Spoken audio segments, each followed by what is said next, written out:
E vamos então tratar das vigas e sobretudo das disposições construtivas em vigas. Ora, na aula de hoje vamos começar por falar primeiro da ação sísmica e depois então das dispensas de armaduras, das disposições construtivas em vigas e também tendo em conta os efeitos da ação sísmica. Começando então pela ação sísmica, vamos ver sobretudo questões relacionadas com a ductilidade das estruturas e aspectos relativos à ductilidade, embora falemos também só em termos genéricos, porque não é o objetivo aqui do curso da ação sísmica e de algumas questões particulares relativas à ação sísmica. Portanto, a parte da ação sísmica é tratada no Eurocódigo 8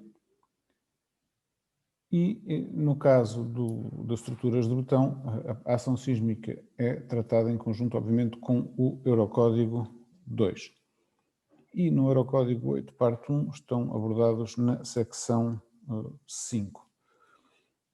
O Eurocódigo, como vamos ver, refere várias classes de ductilidade que têm a ver com o comportamento sísmico da estrutura, sendo que as regras, tal qual como se encontram definidas no Eurocódigo, são aplicadas apenas às estruturas de ductilidade mais baixa. Se quisermos um melhor comportamento da ação sísmica, teremos que melhorar essas disposições construtivas e obedecer alguns modelos de cálculo.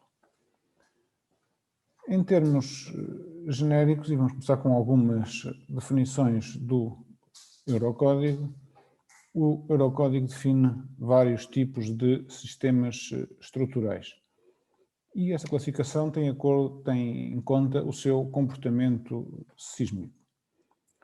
Portanto, começa com estruturas do tipo porticado, portanto, em que a estrutura resistente são vigas e pilares.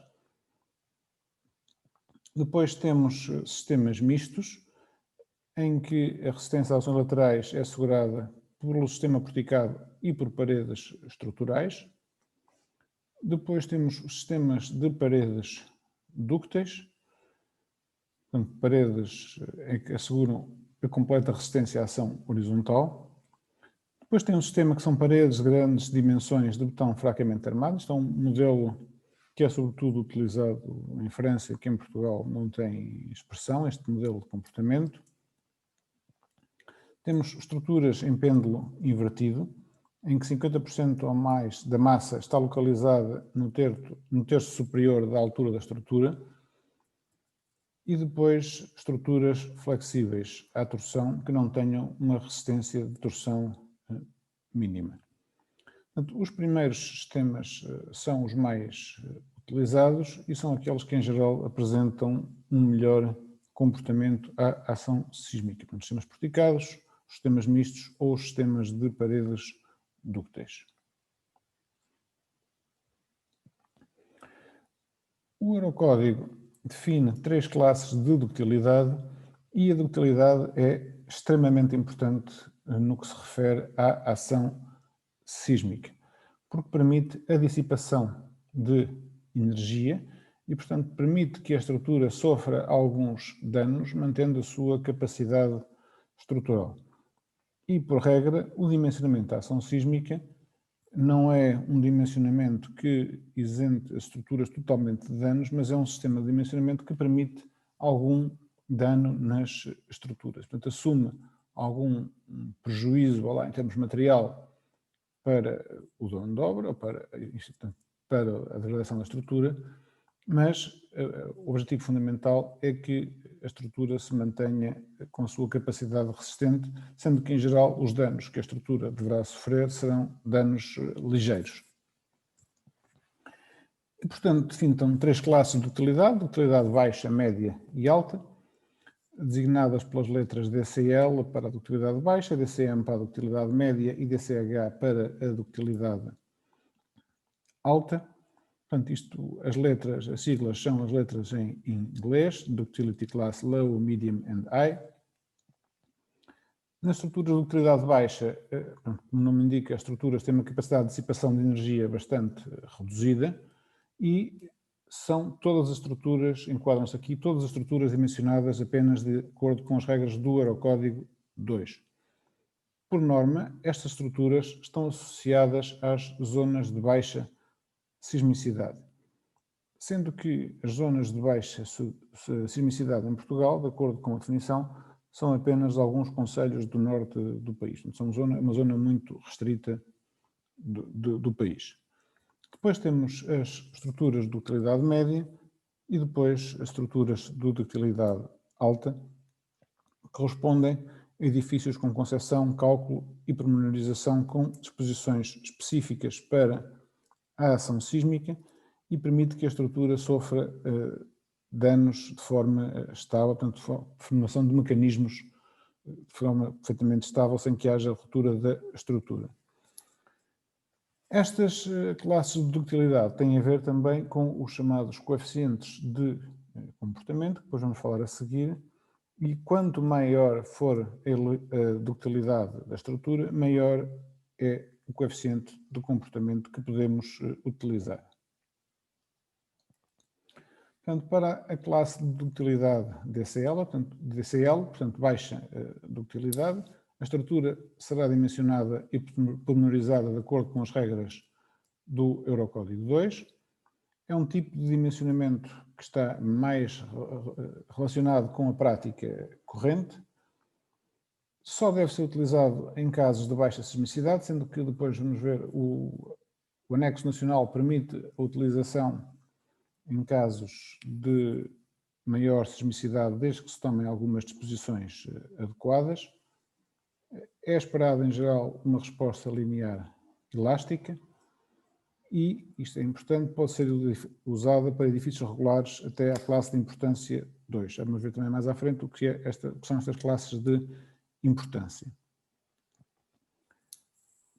Podemos usar ductilidade, elementos de melhor ductilidade ou disposições construtivas para melhorar a ductilidade, permitindo usar ou aumentar o espectro de utilização desta classe de ductilidade DCL.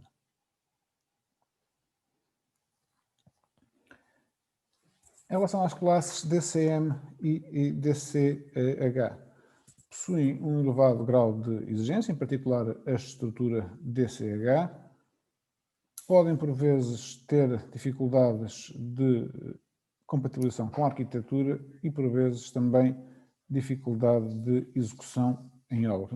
A classe DCH é extremamente exigente em termos de disposições construtivas, exigindo por vezes a colocação de muita armadura, de forma a dar ductilidade à estrutura, o que complica a sua execução prática. As estruturas que são dimensionadas com a classe DCM, portanto com a classe média, apresentam bastantes vantagens em relação à classe de ductilidade baixa. Para terem uma ideia, o coeficiente de comportamento, que depois, como disse, vamos perceber melhor qual é o seu efeito, para as classes de ductilidade baixa pode ir até 1,5 e para as classes de ductilidade média pode ir até 3,9.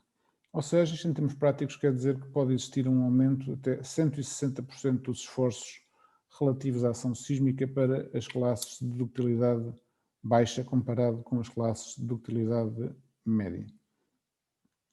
As classes de ductilidade média têm uma complexidade de pormenorização mais elevada, no entanto, é um esforço que é muito menor do que para a classe de ductilidade alta. E, portanto, a opção usual de dimensionamento para resistir à ação sísmica é utilizar ou a classe de ductilidade média ou a classe de ductilidade baixa, com as disposições construtivas para a ductilidade média, caso sejam necessárias. O que é então o coeficiente de comportamento? Portanto, o coeficiente de comportamento define-se para uma determinada grandeza, quer seja um esforço, um deslocamento, etc., para uma determinada estrutura e para uma determinada ação sísmica. E tem a intenção de correlacionar o valor máximo da grandeza determinada por modelos lineares com os modelos não lineares, que são os modelos reais. E, portanto, a ideia do coeficiente de comportamento é nós realizarmos uma análise linear elástica da estrutura e depois corrigir esse efeito para ajustarmos os valores que obtemos com a análise linear a os valores que obtemos com a análise não linear. E o que é que isto quer dizer? Então, se nós pretendermos um determinado comportamento máximo para deslocamento máximo para a estrutura sob a ação sísmica, se nós tivermos um comportamento linear elástico, nós temos esta curva aqui azul, mas se nós tivermos uma estrutura com um comportamento dúctil, nós temos este caminho que começa aqui com a curva azul inicial, mas depois vai pela esta curva verde. Estes dois comportamentos dão-nos o mesmo deslocamento, ou seja, permitem, no fundo, em termos de comportamento da estrutura, ação sísmica, a mesma, se quisermos, de utilidade, no sentido em que, se medirmos em termos de utilidade como deslocamento da estrutura, mas podemos ver que os esforços que obtemos com a análise linear e com a análise não linear são substancialmente diferentes. E, portanto, o coeficiente de comportamento é precisamente a razão entre o valor que nós obtemos dos esforços para análise linear com a análise não linear para o mesmo comportamento. Portanto, nós pretendemos, nos modelos de ação sísmica, de acordo com o Eurocódigo, quando utilizamos o coeficiente de comportamento, é medir um determinado deslocamento, quer ele seja linear ou não linear, mas como nós usamos uma análise linear, temos então que reduzir os esforços. E daí que vocês veem que quanto maior for o coeficiente de comportamento, menor são os esforços que nós obtemos da análise linear. E, portanto, os modelos de DCL, portanto, de baixa ductilidade, permitem ir até um coeficiente de comportamento máximo de 1.5, ou seja, reduzimos os valores dos esforços por 1.5, enquanto, por exemplo, para a classe DCM podemos ir até 3,9, portanto, podemos reduzir os esforços em quase 4 vezes no limite, em geral também, dependendo, obviamente, do tipo de estrutura. E daí que seja perceber que quando a ação sísmica é mais elevada, a utilização de modelos DCM ou DCH é fundamental para reduzir a dimensão dos elementos estruturais, ou para se poder reduzir os elementos estruturais, mantendo a segurança da estrutura. Porque se não usarmos essas classes de utilidade, nós temos comportamentos ou temos esforços muito elevados na estrutura que depois obrigam à utilização de elementos de grandes dimensões e estrutura que é demasiado rígida. O coeficiente de comportamento, de acordo com o Eurocódigo, é dado pelo produto de dois fatores, um Q0 e um QW, sendo o Q0 dado pelos valores que estão aqui na tabela. Em função do sistema estrutural que nós vimos anteriormente, para sistemas porticados mistos sobre paredes acopladas, DCM tem aqui os valores do DCM e do DCH. Para os DCL o máximo é 1.5, em geral é usado o valor de 1.5. E veem que para aquelas classes iniciais que eu referi são coeficientes de comportamento maiores e depois para os sistemas torsionalmente flexíveis ou de pêndulo invertido os coeficientes de comportamento são mais baixos. Vemos também que para a classe DCH os coeficientes de comportamento são maiores do que para a classe DCM, tal como era de esperar. Portanto, os coeficientes de comportamento para a classe DCL são os mais baixos, depois DCM e depois DCH. Este parâmetro αU sobre α1 está definido para sistemas porticados e para sistemas de paredes no Eurocódigo, sendo que podem ser usados valores diferentes destes, fazendo análises estáticas não lineares, denominadas por análise de pushover globais à estrutura. Mas, portanto, isto é uma análise, é um processo mais complicado e, portanto, em geral, utilizam-se estes valores de correção simplificados αU sobre α1 para sistemas porticados que vão de 1,1 a 1,3 e para sistemas de paredes de coeficientes que vão de 1 a 1,2. Portanto, como vemos, em termos de redução de esforços, as estruturas de classes DCM e DCH são bastante mais eficientes do que as estruturas de classe DCL. O parâmetro KW, depois de ser definido por esta expressão que tem aqui, tem a ver com a relação para as paredes entre a sua altura e a sua dimensão em planta na direção em causa. Depois, outro parâmetro importante para a ação sísmica são as chamadas classes de importância. Lembram-se que a classe DCL podia ser usada até a classe de importância 2, sendo que a classe de importância 4 é a mais importante. E, portanto, para a classe 2 são os edifícios correntes, que não pertencem às outras categorias. Portanto, no fundo, o que o Eurocódigo diz é define várias categorias e a 2 são todos aqueles que não pertencem às outras. Portanto, para a classe 1, que é mais baixa, são, por exemplo, edifícios que não têm importância para a segurança pública, como, por exemplo, edifícios agrícolas, armazéns agrícolas, etc., que têm, se houver uma ruptura, não provocam, em geral, perdas de vidas humanas. A classe 3 são edifícios cuja resistência sísmica é importante, tendo em vista as consequências associadas ao colapso, como sejam, por exemplo, escolas, salas de reunião, instituições culturais, etc. Portanto, que em geral terão uma concentração de pessoas, ou que podem ter uma probabilidade de concentração de pessoas que é relativamente elevada. E depois, a classe de importância 4 são edifícios cuja integridade, em caso de sismo, é de importância vital para a proteção civil, como sejam hospitais, quartéis de bombeiros, centrais elétricas, etc.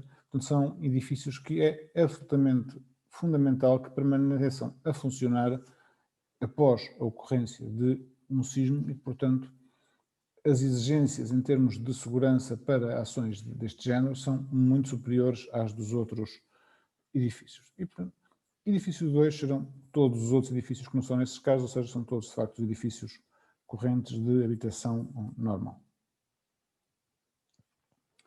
Para terem também uma ideia do zonamento sísmico em Portugal, a verificação à ação sísmica é efetuada para dois tipos de sismo, o sismo chamado sismo tipo 1 e o sismo tipo 2.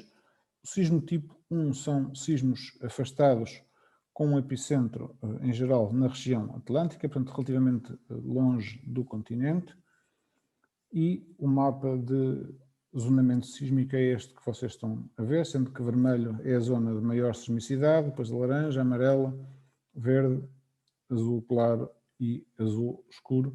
Portanto, vocês veem que é aqui uma espécie de linhas concêntricas e que correspondem a diferentes acelerações sísmicas de referência. Quanto maior a aceleração, maior são as forças de inércia.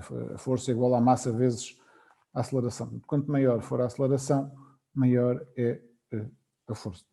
E temos aqui a aceleração de referência para a zona de maior sismicidade em Portugal, corresponde aqui à zona do Cabo São Vicente no Algarve, corresponde a cerca de 25% da ação da gravidade.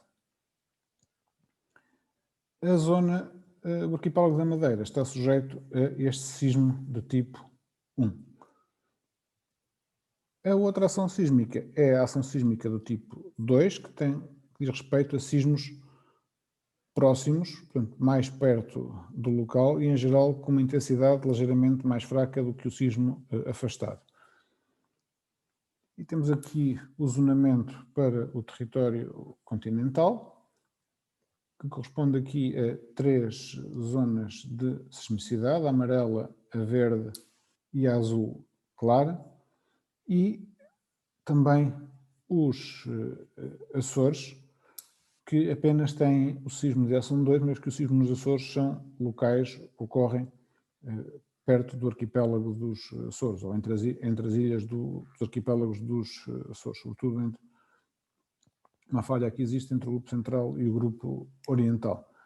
Vemos que as ilhas do grupo central e oriental pertencem praticamente todas à classe de sismicidade mais elevada, e as ilhas do grupo ocidental, Corvo e Flores, a uma das zonas mais baixa sismicidade. Portanto, nem todo o arquipélago dos Açores está sujeito a uma ação sísmica muito elevada, embora a maior parte do arquipélago esteja sujeito, de facto, a uma ação sísmica muito elevada, com uma aceleração também máxima de 2,5 metros por segundo quadrado.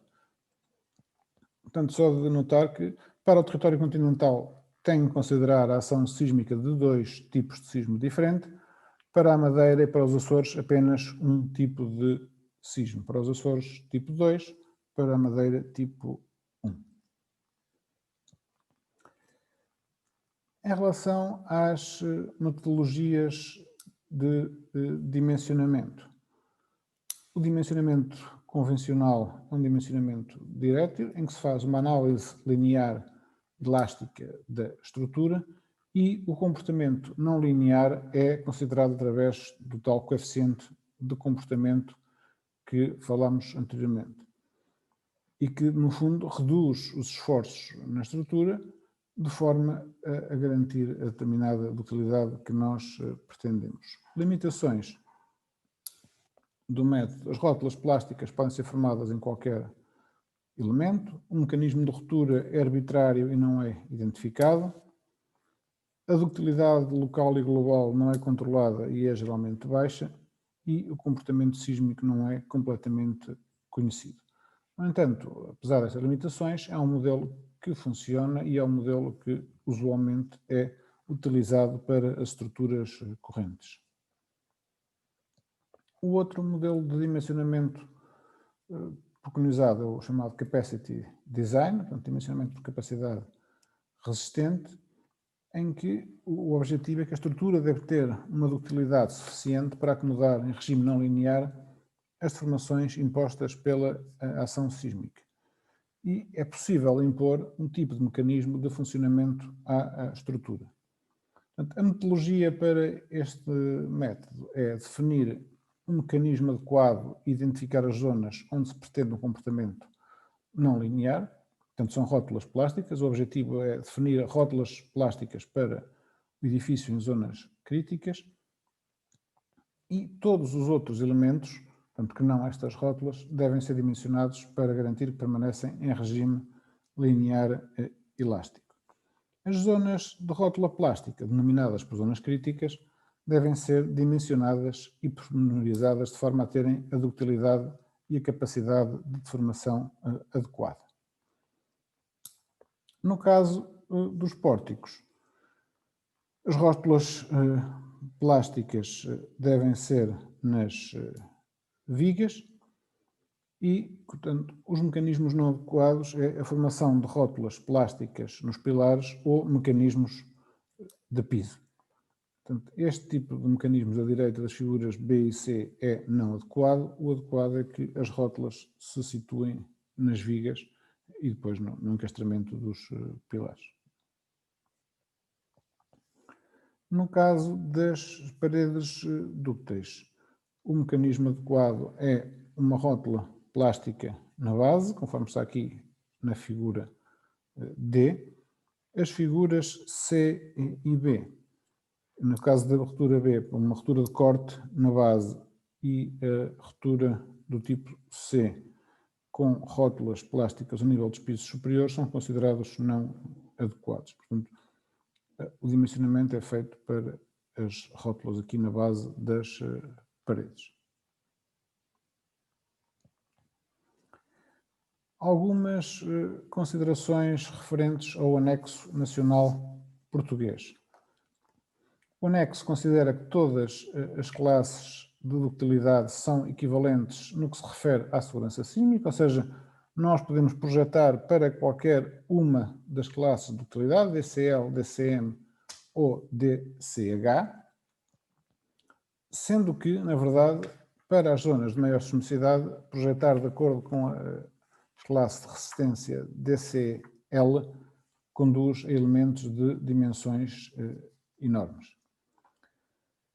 Nestas condições, portanto, partindo do princípio que todas as classes de ductilidade são equivalentes no que se refere à segurança, a recomendação relativa à utilização da classe de ductilidade baixa, portanto DCL,